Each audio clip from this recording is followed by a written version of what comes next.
রায়ানের ক্লাস 4 হয়ে গেল। তো এই ক্লাস 3 এর ফাইনাল দেওয়ার পর থেকে এই যে ক্লাস 4 এ আসার জার্নিটার মধ্যে যে সময়টা গেছে ফাঁকা, তাতে আমরা প্রচুর মজা করেছি। হ্যাঁ, কোথাও বিশেষ জায়গায় ঘুরতে যাওয়া হয়নি ঠিকই, কিন্তু মজা 16 আনা ছেড়ে 18 আনাই হয়েছে। আজকের মজাটা হচ্ছে দাদুর বাড়ি যাওয়ার, আর সেখানে মামার বাড়িও কাছাকাছি, তাই দুটোই ঘুরে নেওয়া হবে। তো আজকে রায়ানের একটা আলাদাই আনন্দ। অনেকদিন পর পর সেখানে যাওয়া হয় কি না?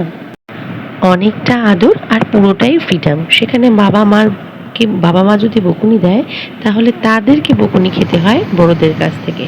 তাই জন্য সেখানে যাওয়ার একটা আলাদাই আনন্দ থাকে সমস্ত বাচ্চারই।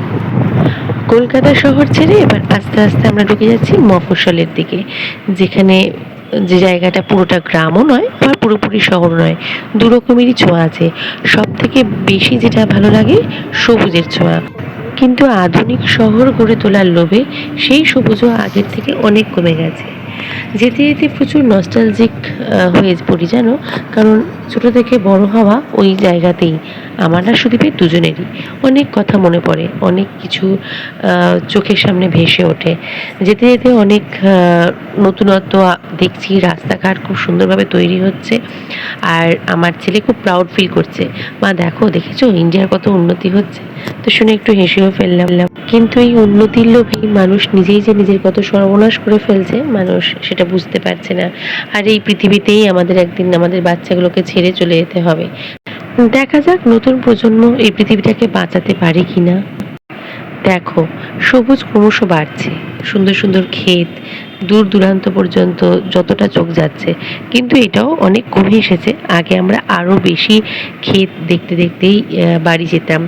যাই হোক, তবুও যেটুকুনি দেখতে পাচ্ছি খুবই ভালো লাগছে। এবার আস্তে আস্তে আমরা প্রায় পৌঁছাতে চলেছি আমাদের গন্তব্যস্থলে।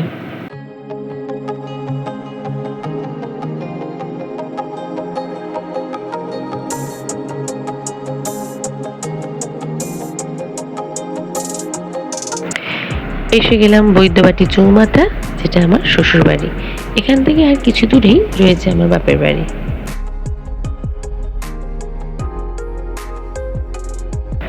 গাড়ি থামতেই দৌড়ে চলে গেছে রায়ান ভেতরে ঠাকুমা দাদুর কাছে।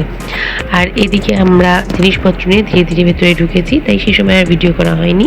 এসেই দেখি বাড়ির সামনে একটা বিরাট বড় লরি, যেখানে কিছু লোক তারকেশ্বর মন্দিরে জল ঢালতে যাওয়ার প্রস্তুতি নিচ্ছে। এদিকে রায়ান তার ফেভারিট টিফিন খাওয়ার পর, ধাম্মির হাতের বানানো টিফিন খাওয়ার পর বসে পড়েছে দাদুর সাথে খেলতে।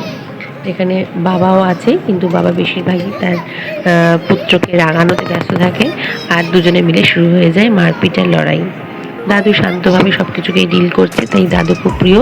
রায়ান সবাইকে হারিয়ে জিততে চায়, একমাত্র খেয়াল করেছি দাদুকে খেলার সময় জিতিয়ে দেয়। দাদু, তুমি জিতে গেছো, আমি হেরে গেছি। আজ ইনডোর গেম খেলেই কাটাতে হবে, কারণ বাইরে বৃষ্টি পড়ছে। সব মুহূর্ত আর তুলে ধরতে পারিনি, তবে যেটুকুনি মুহূর্তকে ক্যামেরাবন্দি করতে পেরেছি সবই ছোট ছোট ভিডিও করে তোমাদের সামনে আগামী দিনে আরও আনছি। ততক্ষণের জন্য টাটা।